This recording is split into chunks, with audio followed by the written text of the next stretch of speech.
안녕하세요. 미국지중 훌륭하다 뮤대입니다. 저의 영상은 필요없이 이슈가 된 뉴스를 거르기도 하지만 저의 노하우나 교육적인 영상도 포함되니 꾸준히 신청해 주시면 감사하겠습니다. 주식 쉽게 하시기 바랍니다. 우선 지난주 영상에서 제가 보시라는 종목들 보셨는지 모르겠네요. 보통은 자신이 가지고 있는 종목이나 많은 사람들이 중요하다 하는 종목, 아니면 앞으로 매수하려고 하는 종목들만 많이 찾아보시는 경우가 많은데요. 그래서 지난 증시에서는 보통 메타, 마이크로소프트, 애플, 테슬라 기술주에 집중을 하지 않으셨을까 생각이 들기도 합니다. 지난주에 맥도날드, 3M, 치폴레, 보잉, 캐터필러, 엑선모빌도 같이 보시라고 말씀을 드렸는데 항공주는 보실 필요 없고요. 이 중 한두 종목에서 큰 하락이 나온다면 주가 상승의 끝을 예상하는 사람들이 하나 둘 나타날 수 있다고 말씀을 드렸습니다. 하지만 다행히도 전체적으로는 나쁘지 않았고요. 고점을 갱신하는 종목도 있었고, 캐터필러는 개파락을 했지만 다시 올라와주는 모습이었습니다. 메타하고 마이크로소프트가 상승이 커서 증시를 이끌어준다고 할 수도 있지만, 말씀드린 종목들이 메타나 마이크로소프트, 기술주 우량주의 주가를 받쳐주고 밀어줘서 두 종목이 증시를 이끌 수 있게 도와준 상황이다 라고 이해하셔도 됩니다. 우량주들은 혼자 훨훨 상승하지 못합니다. 중소형주들이 뒤에서 밀어주고 받쳐줘야 기술주, 우량주들이 하락을 하다가 중소형주들 보고 하락을 멈추기도 하고, 상승 시에는 상승을 크게 만들어주는 부스터 역할을 해주기도 합니다. 그래서 많은 종목을 폭넓게 보시라고 말씀을 드리는데요. 종목마다 증시에 영향을 주는 부분들이 다 다르기 때문에 증시와 경제를 해석하는 부분에도 도움이 되실 겁니다. 퍼스트 리퍼블릭 뉴스가 많이 나오고 있는데요. 저는 크게 신경 쓰고 있지 않습니다. 주가 하락도 자동으로 핸드폰에 뉴스가 피드가 돼서 보게 되겠고요. 자산 매각은 실패한 것으로 보고 있고, 당국과 협상 중이라고 하는데 파산 절차에 돌입한 것 같다고 합니다. 2021년 11월쯤 222달러 86센트 하던 주가가 계속 하락을 하다가 문제가 생겼다고 10달러 밑 부근으로 떨어집니다. 이런 종목은 이미 내부에서는 뱅크런이 일어났고, 그 안에 있는 주요 인사들도 역시 뱅크런이 일어났기에 주가가 이미 이 회사는 끝났어 라고 알려주는데 굳이 신경 쓸 필요 없는 종목입니다. 3달러까지 떨어진 종목이 갑자기 100달러로 복귀하는 것도 말도 안 되고요. 증시를 하락하게 만들려고 하는 마켓 메이커, 세력들이 계속 작업하는 부분이 아니라면 그냥 없어질 종목입니다. 뉴스도 어느 정도 시간이 흐르다 보면 없어질 뉴스들이고요. 지금은 신경 쓰지 않으셔도 됩니다. 그리고 마켓 메이커는 CNBC 같은 곳에서도 있다는 것을 인정했고, 많은 곳에서 오픈을 했습니다. 다음 주 수요일에 미국 동부 시간으로요, FMC가 있습니다. 동결이냐 0.25냐 또 시작하는 거죠. 하지만 0.25일 확률이 높다고 보고 있는데요. 은행 사태로 인해 금리 인상이 없을 수 있다는 이야기도 있었지만 생각보다 빨리 수습이 되었고, 물가는 내려가고는 있지만 여전히 높다라는 부분이 있어서 한 번 더 인상을 한 후에 상황을 볼 확률이 높습니다. 그러면 증시는 내려갈까? 금리 인상을 지속해오면서 경기 침체 우려의 이야기들이 많았지만 그 이야기는 아직도 나오고 있습니다. 그 말은 금리 인상으로 경기 침체가 그렇게 쉽게 오지 않는다는 부분을 말해주는 것이기도 하고, 지금 기업 실적들이 대부분 좋게 나오고 있고 소비도 좋고 경기 침체는 찾아볼 수 없는 상황이기 때문에 금리 인상으로 증시 하락을 말할 수는 없습니다. 그리고 금리는 경기가 좋을 때 인상하는 것이지 경기가 안 좋을 때 금리 인상을 하는 게 아니기 때문에 연준으로서는 아직 경기가 괜찮다라고 보고 있고, 우리에게 알려주는 부분이 되기도 합니다. 그래프를 보시면 2004년 이후부터 금리 인상이 지속됩니다. 증시도 역시 계속 상승했고요.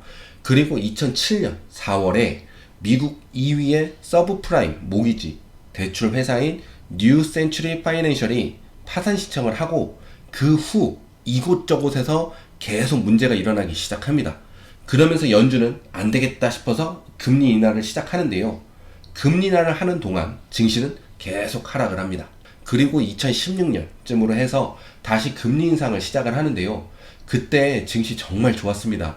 2018년 미중 무역전쟁이 있기 전까지 금리 인상을 하면서 증시도 같이 상승을 했습니다. 2018년 하반기에 미중 무역 전쟁이 일어나고 있는 상황에서도 파월이 금리 인상하겠다고 해서 살짝 두들겨 맞을 증시가 생각보다 세게 두들겨 맞긴 했지만 경기가 나쁜 상황은 아니었기에 금리 인하를 시작하면서 증시가 살아나기 시작합니다. 경기가 안 좋아지는 상황의 금리 인하가 아닌 경기가 괜찮은 상황에서의 금리 인하입니다. 그 후 코로나를 만나고 금리 인상 없이 증시는 계속 상승해 옵니다. 돈을 풀기 시작했고 그러면서 경제는 살아나고 금리 인상도 없었으니 증시에는 굉장히 좋은 상황이었던 거죠. 하지만 인플레이션이라는 후폭풍을 맞게 되고 인플레이션을 잡기 위한 금리 인상을 시작하면서 증시는 긴 하락장을 맞이하게 됩니다. 정리해보면 2004년 이후 경기가 좋아서 금리 인상을 하고 증시도 상승을 했고요. 2007년, 2008년 금융위기, 서브프라임 사태에는 경기가 안 좋아서 금리 인하를 하고 증시도 하락을 했고요. 2016년 경기가 좋아서 금리 인상, 증시 상승. 2018년 경기는 좋았는데 미중 무역 전쟁이라는 문제로 증시는 하락했지만 이후 금리 인하 시작으로 증시는 다시 상승 시작. 2020년 3월 코로나 시작부터 돈을 풀기 시작하면서 경기 회복, 좋은 경기에 금리 인상 없으니 증시 상승, 그 후 2022년 1월부터 인플레이션으로 두들겨 맞으면서 안 좋은 상황의 금리 인상, 그러니 증시는 하락. 금리 인상은 제가 전부터 말씀드렸듯이 0.25냐 0.5냐 동결이냐가 중요한 게 아니고 왜 금리 인상을 하고 왜 금리 인하를 하는지에 대한 부분이 더 중요하다고 말씀드리는 것입니다. 그래서 처음에 제가 인플레이션을 잡기 위한 금리 인상은 증시에 좋지 않다라고 했고요. 작년에 금리 인하는 말도 안 되는 이야기다라고 한 것도 경기 침체 이야기가 계속 나오는데 금리 인하를 해버리면 경기 침체를 인정하게 되는 것이기에 안 된다고 한 것이고요. 지금 소비도 좋고 물가도 하락하고 있는 상황에서 금리 인상은 문제가 없다라고 말씀을 드린 부분입니다.